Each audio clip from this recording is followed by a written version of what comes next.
I don't think you guys are facing anything that hasn't been faced before, at a scale that is much larger than what you have. If you look at my own country, India, we defined third world until 1991. We defined the term, right? When we were independent, we just had 25% literacy. Forget about poverty. Defaults, IMF funding, we were the beggars of the world. So, if that's a problem, yeah, I know what it's like. You have some serious problems with neighbors. Completely agree, completely accept. Yeah, we've got a painful neighbor as well.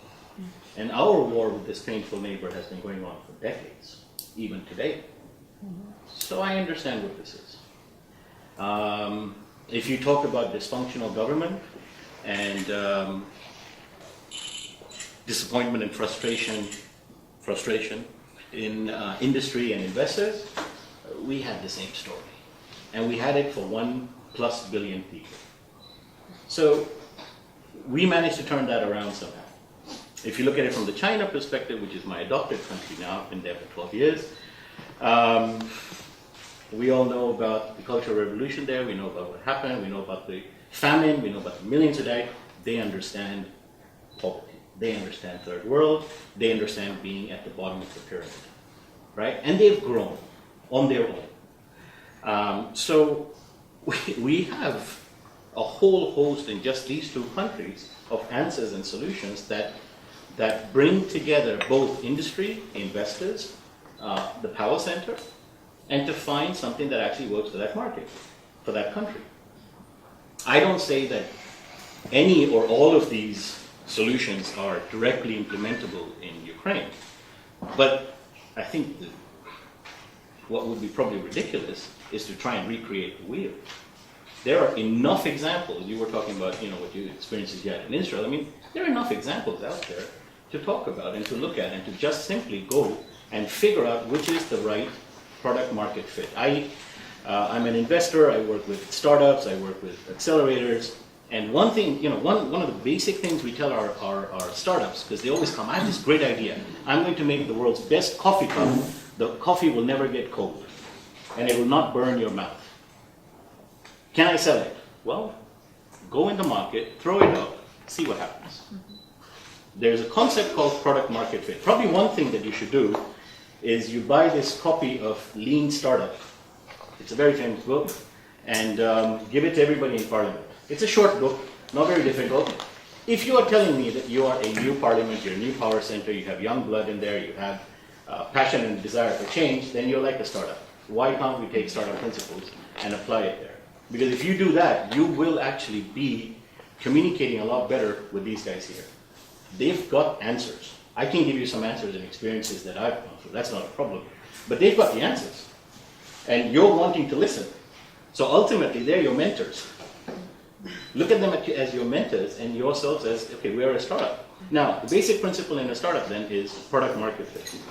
You don't have to tell today what is going to be the best product.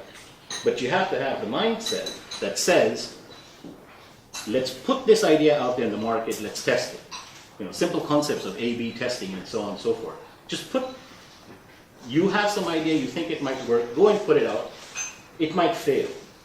But have the courage and the political will and conviction that if this fails, we're ready to go for plan B, we're ready to go for plan C. We're willing to have the flexibility to change rather than to have a one-size-fits-all solution.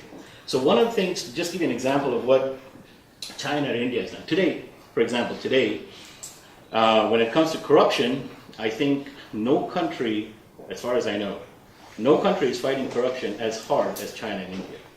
But the reason it's happening there is because we have two supremely powerful leaders.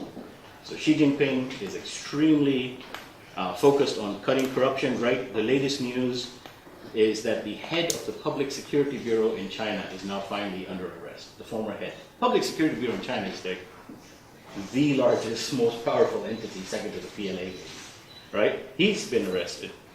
In India, we have Prime Minister Modi who's come in, and what both of these gentlemen have done is they've put the fear of God in the rest of the politicians, in the rest of the bureaucracy. Corruption, I am cutting out, I'm not tolerating. And they've taken very, very severe steps. So maybe you need that one champion out there to go and fight this who actually has the power and can back it up. If no, then it's just talk. It's not, nothing's going to happen. So that's probably one scenario for corruption. For not having money, not having investment, I don't buy this argument because there's enough capital globally. In fact, if you understand, the financial markets and things like private equity and so on, there is far too much capital, but not enough opportunities. And that's the problem that, in fact, investors have, is there's too much money. What do we do with it? Where do we invest it? Right? And so where do we invest it? And they're absolutely right. You invest it where you have better ROI. So if you're saying, I want to be the R&D capital of the world, great. But can you be the best R&D capital of the world? Because China is telling me the same thing. India is telling me the same thing. Israel is telling me the same thing. Right? Even Lithuania is coming and telling me, come and set up your R&D centers there. Right? Poland has been doing it rather successfully. So do you actually have a requirement? Do you have the sort of competitive advantage to tackle that? Probably not. If not, just drop it.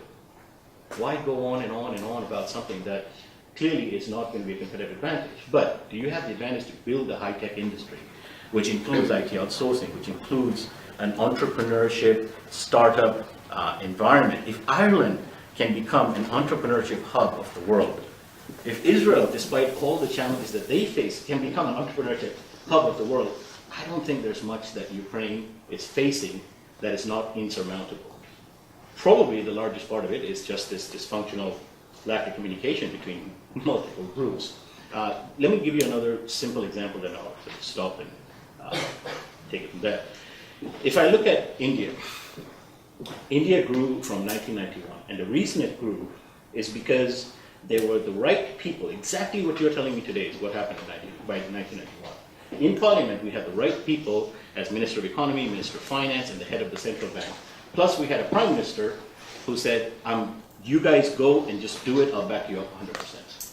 Go and change the economy. Because until that point, we were literally dead in the water. And all India did was three things, right? So the first thing they did was they liberalized the economy.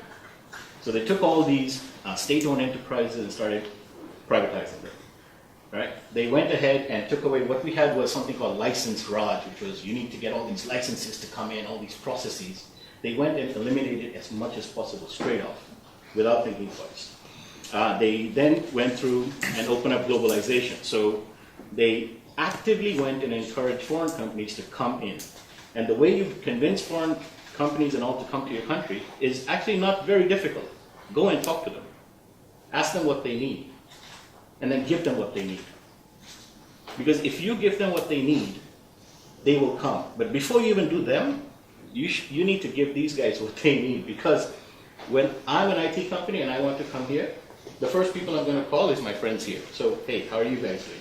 If they're complaining and moaning, if they can't get what they want, no way I will get what I want, so forget it. I'm not coming.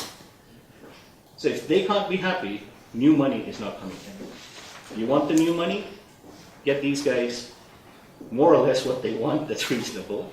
And I think from the passion and what I've heard so far, it's not about getting cash, it's more about having non-cash support, right? You don't need cash. What you need to do is clear the road so that these guys can drive properly with their cash.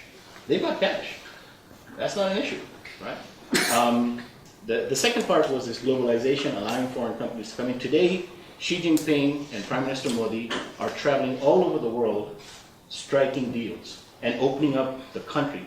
India, I come from a family that also has political network. My dad himself was an ambassador and so on. I know how difficult it was to get an Indian visa, for example. Today, the easiest thing in the world is to get an Indian visa. Today, the most difficult visa I've ever gotten is your visa. Even for this, man. Even for this.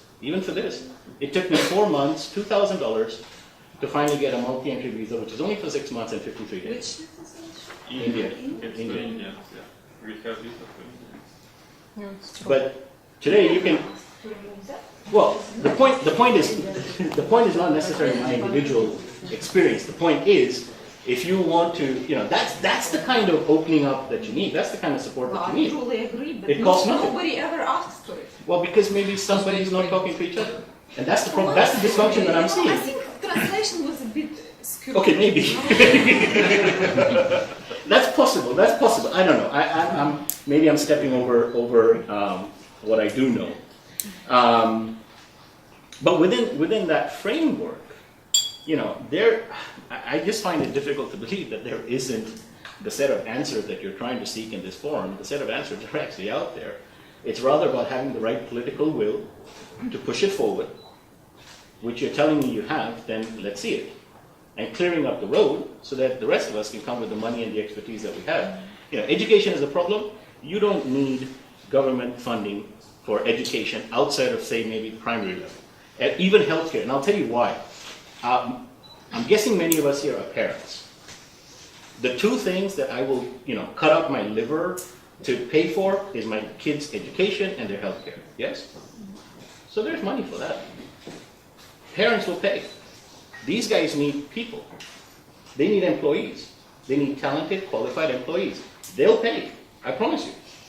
They pay already. So that's there. But what you need to do is then allow private education enterprises to flourish. And we've got dozens and dozens of models out there in the world. We've got hundreds of companies who will come if you tell them this. Tell me what you want. I'll create that environment for you. Forget national law. Let's not worry about national law. If you can do corruption to open the door for individual companies, try do anti-corruption for opening the door to individual companies. Right? So I'll bring you 20 healthcare firms, 30 education companies. Ask them what they want. Give it to them. And then tell them, go ahead, do the market, make the money, and then let them take the money out. The worst thing you can do is not let them take the money out. Because if I can take the money out, I trust you more. That means I can bring more money in. But if you try to start locking my money in, forget it. I don't want to keep it in forever.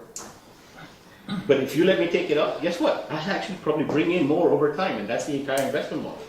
Right? So there are a host of these kind of things that can be done. And from what I'm hearing, I think maybe now is the time that it has sort of started. Right? Thank you, Manmeet. Thanks a lot.